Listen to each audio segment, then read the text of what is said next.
is Frog Valley Tropical Fruit Farm, and I've had people ask about real estate. I know a lot of you people are moving to Florida and want to start tropical fruit farms. And I mentioned that I have another place that I practice growing tropical fruit on, and it's our waterfront property here on the Indian River Lagoon. And it's got like a 20 by 30 foot or 40 foot, 30 foot dock on it. And across there is the barrier island. There's a state park, I think. It's almost directly across from us right now. And I used to kayak over there and then go to the beach across the street at the ocean and back, and used to count sea turtles. This is like a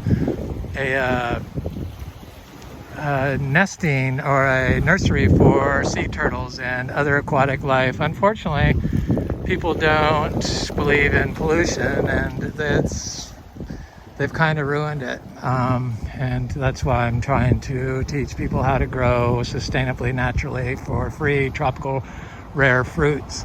But this island to the left, these are all, there's no houses on them. This was made from fill when they dredged the area where they have the inlet, which is just right over there. It's not very far, the Sebastian Inlet, to get to the ocean. But the seaway is directly in front of us, and they farm clams directly in front of this property. Sebastian used to be known as like a clam capital before the clams got all decimated, but they farm clams directly in front of this property. And I asked the guy why they do it here, and they said it's because it's the cleanest part of the lagoon. So this island to the left has manatees that usually breeds. There's a sailboat in a little bay over there, and during full moons on warm months, there's manatees that breed over there in that little bay for a day or so.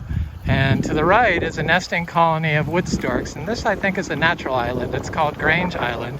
You're not allowed to go on it, and it has a pond in the center of it, and it's a nesting colony of wood storks and all the other shorebirds, the roseate spoonbills and all the ibis and all the other seabirds that populate the beautiful Indian River Lagoon.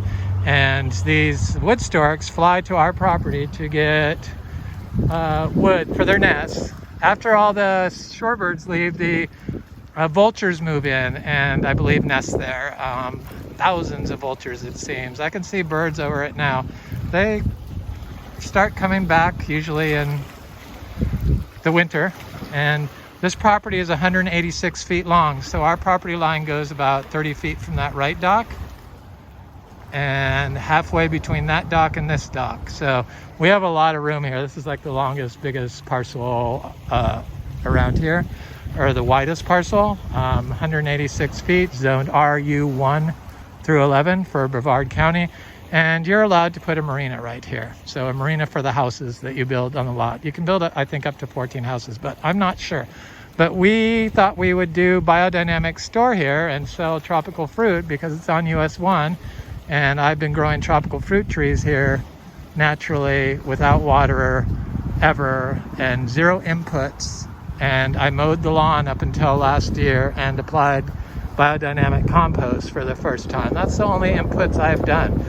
And we had this dock built, and it's very strong and sturdy, and the seawall is completely covered in rock, granite rock, all the way up to the top, and it's about a 20-foot difference between the water and the top of this deck. And this is all mahogany fake wood that seems to hold up pretty good. I just never come over here, and I don't want to come over here and sell tropical fruit, so we decided to sell it.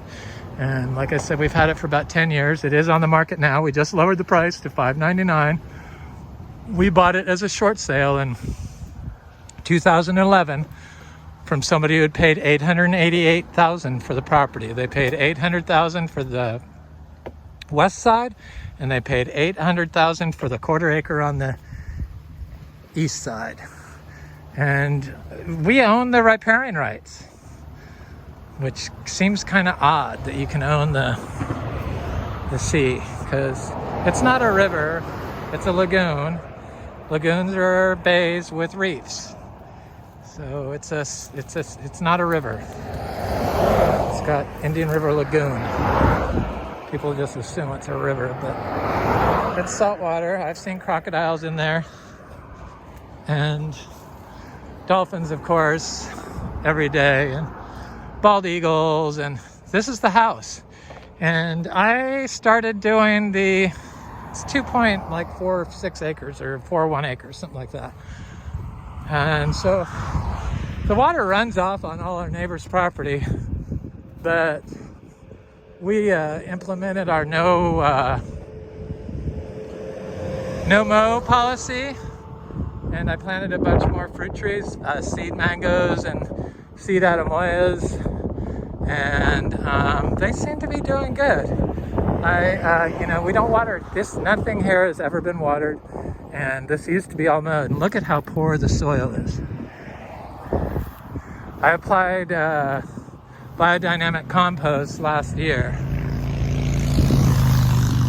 winter, so I might do it again if we still have it. Here's a mango, and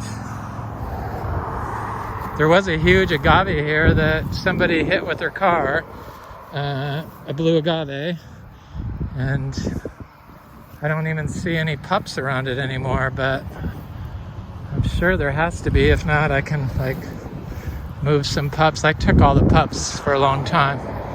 So the house was built in 1957, and it's a wooden house. We put a new metal roof on it, and we just put a new air conditioner in it, and the septic is good, and it has an artesian well, and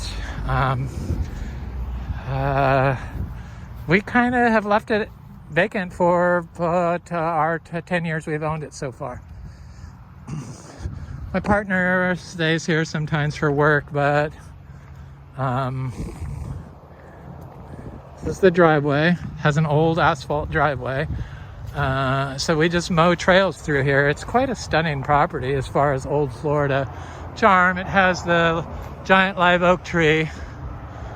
Had another one, I guess, during Katrina that got taken down that was right in front of the house, but it has old growth palms and old growth oak trees, and I've planted macadamia nuts and longans and wax apples and sugar apples and atemoyas and lychees and citrus.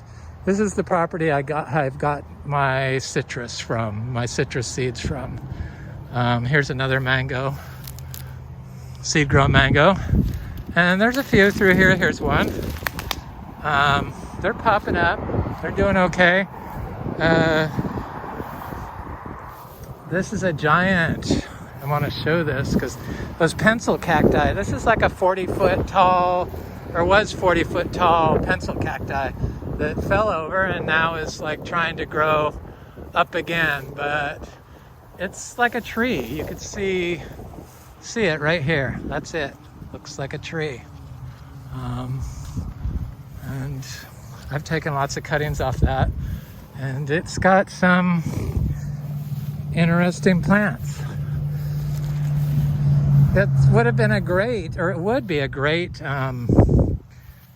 like a shake shack for tropical fruit and sell tropical fruit. And if somebody bought it, I would be more than happy to provide all the organic tropical fruit they could possibly want, biodynamic and organic certified tropical fruit, to see them succeed. If that's what they wanted to do, start their own tropical fruit business, until they planted more trees here and until these trees produced enough, or continue on, just supplement. So that was an atemoya. This is a sugar apple. They produce lots of sugar apples, and they didn't get picked this year. And the sugar apples here, the fruit that comes off this property has been excellent. Delicious fruit.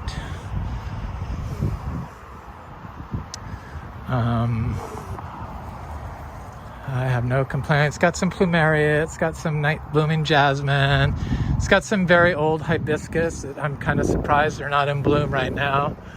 And it's got a lot of weeds and native plants. It's got a Suriname cherry that I planted all this stuff. Never been watered. You don't have to water stuff in Florida. This is like the harshest, driest conditions anybody could ever imagine because it's like a sand dune. This is a macadamia nut. This is, I forget what this is, but it is a rare fruit of some sort that was given to me. This is one of the seed-grown citrus. There's another sugar apple. Oh, it's got a second crop started. Sugar apples don't need to be watered. Nothing needs to be watered, really. This is another seed-grown citrus. No greening, you see. We don't have greening here. That's caused from mismanagement, obviously. This is a longan that had tons of fruit on it. I see there's one left. I don't know how that happened. I'll take it. I love longans. There's another sugar apple. I know I had another citrus planted around here somewhere. There's a longan. There's a longan. There's a longan. No water. Look at how horrible this soil is. So this could really use some manure. And there's all kinds of tortoises on this property, gopher tortoises. There's a longan. So I did 2 5-gallon buckets of compost. That's the only input I've ever done in 10 years on this property. Okay, those citrus I was talking about that I got the seeds from are right here. And I'm not even gonna go in there because they're so covered in these vines that I just really can't go in there. I don't feel like going in there. So there's another longan. And look at the soil. I mean, this is how it was at Frog Valley Tropical Fruit Farm, except it was more white there. That's what happens when you mow. That's why you don't want to mow. This is a mango. I'm not sure which one it is. This one has not fruited yet, but this one fruited the first time, and it's cack, and it was tied with the best mango I had this year. It produced like 40 fruit, and I'm sure it's going to produce a lot more. This has been in the ground for 9 years without ever being watered. So I also have a cashew over here, and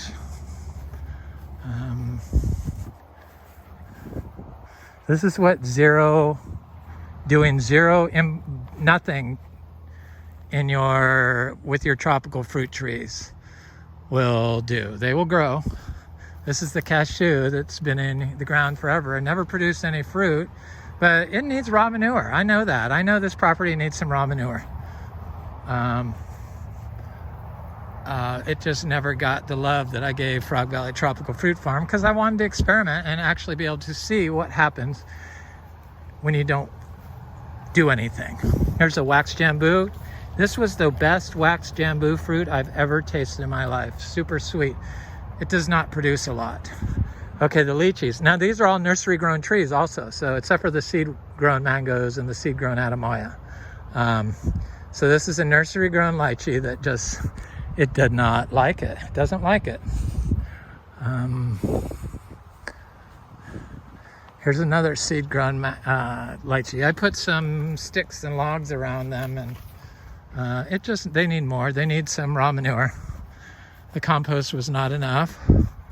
I'm sure one application of manure, not very much, would be enough to propel this system forward, because it is about biological management. So this back part, you can develop, like you can plant 14 houses, I believe here. It's something crazy number. But they would have to tear down all this. And I know people like the Hive really love native Florida systems, and they are stunning. That's why I'm trying to get people to see that we can fix Florida with our tropical fruiting trees, because it deserves it. It's gorgeous. Florida is gorgeous. I mean, if you don't think this is pretty, then something's got to be wrong with you, I would think. Look at this cacti. It's like, well, I'm like 6 feet, so it's like 10 foot tall, and I've taken cuttings off of it for Frog Valley Farm. But it's all forest, and it's got like, I don't know, what are these? What are these fruit? I never saw these before.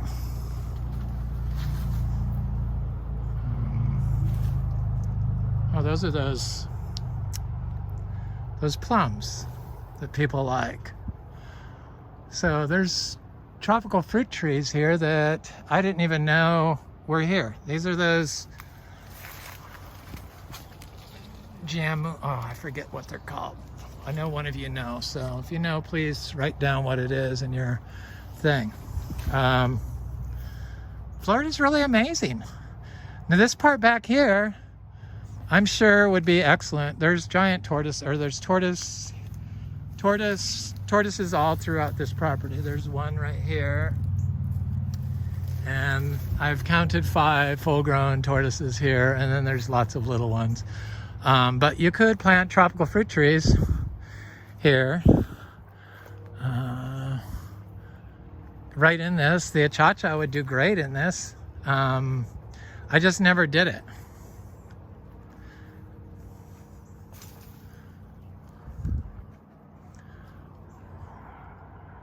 It's really beautiful. It really is. I mean, there's some mother-in-law's tongue, I guess that's called, and then there's some bromeliads over here. I don't know how they wound up here, but this is kind of how the Florida parks look. This, you know, all the native foliage. So it's little oaks and water oaks, and this is that native coffee, I guess. And all kinds of other stuff, obviously. Here's another tortoise. That's what they do. Looks like a smaller one. They build little tunnels.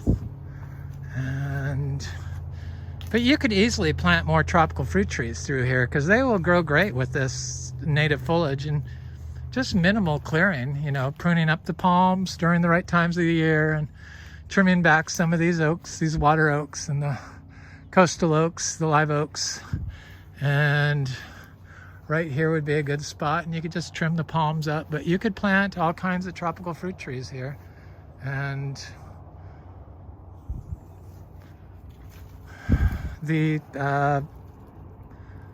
pepper trees are kept in balance. That's what it all comes down to, I'm realizing now. That's what the key word I've been looking for, is for a description on to counter nutrient balancing. It's biological balancing. So those pepper trees don't take over in this system. The reason why they take over elsewhere is because we have damaged the system, and it's nature's way of trying to fix. Because you don't see the pepper trees out of balance here. The beautyberry, the coffee, these morning glories.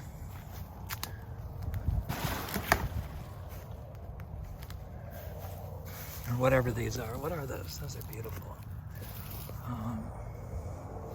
The biddens, of course. And then back further through this is the railroad tracks. The railroad tracks run along the back part of the property. But it's got some non-native stuff growing with the natives. And it's really stunning in here. I mean, I find this gorgeous, and it's very quiet back here. It would be a great place to put mini houses and grow vegetables in the front and have a tropical fruit stand. If I was younger and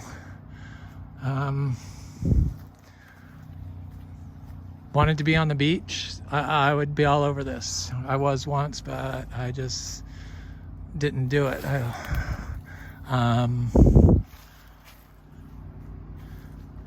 Florida's actually just incredibly stunning, just but on its own.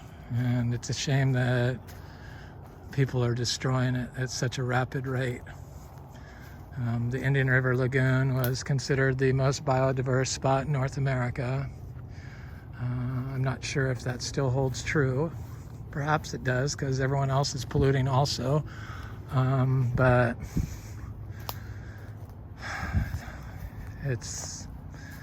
I hope this goes to somebody that understands how important these ecosystems are and just doesn't want to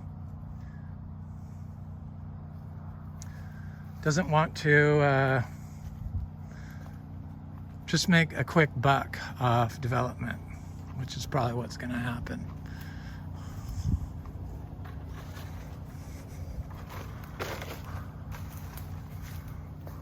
But you could definitely plant your tropical fruit trees right in this, and they would thrive probably. Not probably, they would.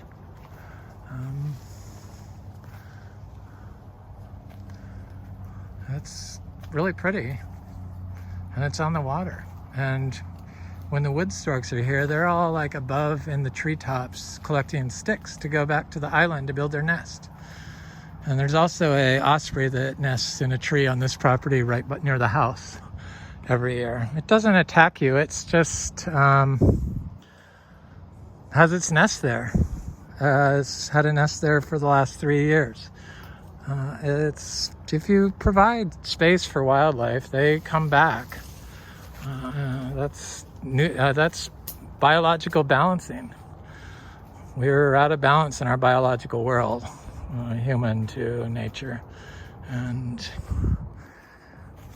for some reason we think to grow plants it's packing nitrogen to the plant so it produces real fast and grows real big real fast. But I don't consider the health of the plant, the health of the environment, and it's obviously the wrong way to do stuff. Puts everything else out of balance. It puts the soil microbiome out of balance. Anyway, I'll show you the inside of the house since it's nothing glamorous. Since I'm here doing a video, I might as well do the whole thing. This cac mango was so good this year that I just could not believe it was as good as a sweet tart or a orange sherbet. It just really was surprising. The mango's really low inputs to produce, really low.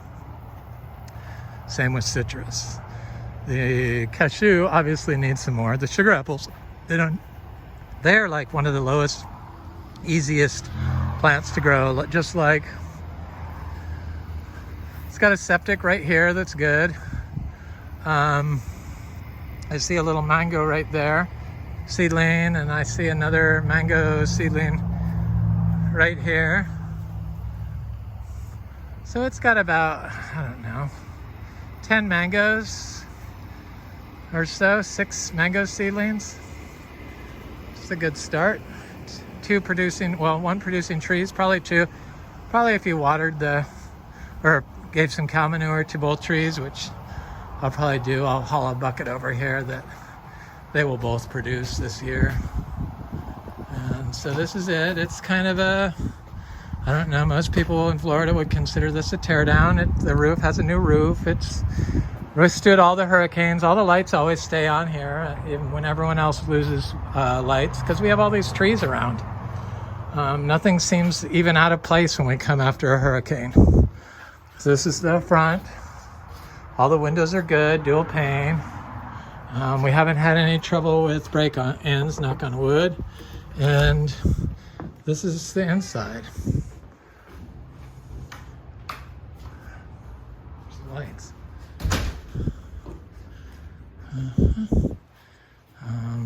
Hardwood floors.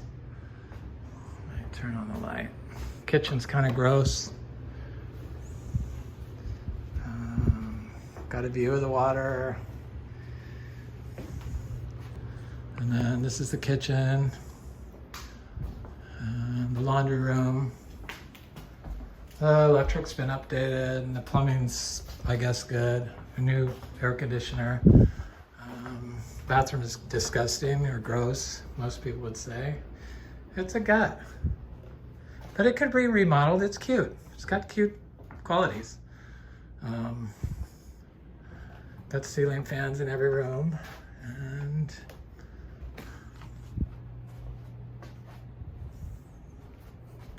yeah, that's it. Anyway, this is Frog Valley Tropical Fruit Farm, and that's our beach house. Have a good day.